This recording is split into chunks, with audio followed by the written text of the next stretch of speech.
Magandang umaga po sa inyo lahat. Ngayon ay pag-aaralan natin ang layuning pangkultura, pagpapalaganap ng kultura. Bago natin pag-aralan, ako nga po pala si Nicole ang Pilasada mula sa SSC5 Mapagmasid. Ang layuning pangkultura, pagpapalaganap ng kultura. Ito ay tumutukoy sa layunin na mapanatili, mapalaganap at maipamana ang kultura ng isang bansa o pamayanan sa kasalukuyan at sa susunod na henerasyon. Ano nga ba ang kahulugan ng layuning pangkultura, pagpapalaganap ng kultura?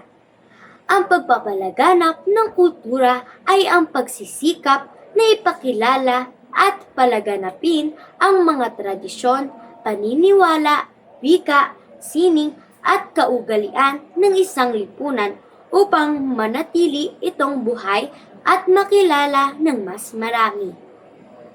Pangahalimbawa ng layuning pangkultura, pagpapalaganap ng kultura.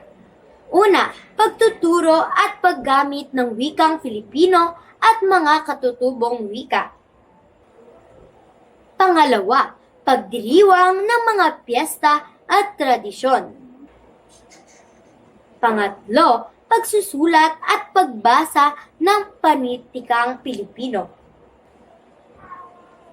Pangapat, pagtatanghal ng sayaw, awit at sining.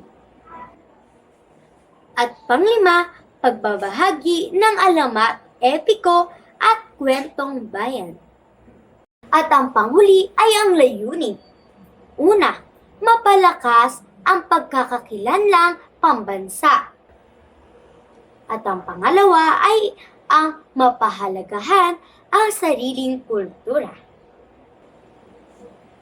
At ang pangatlo ay maiwasan ang pagkalimot o pagkawala ng tradisyon.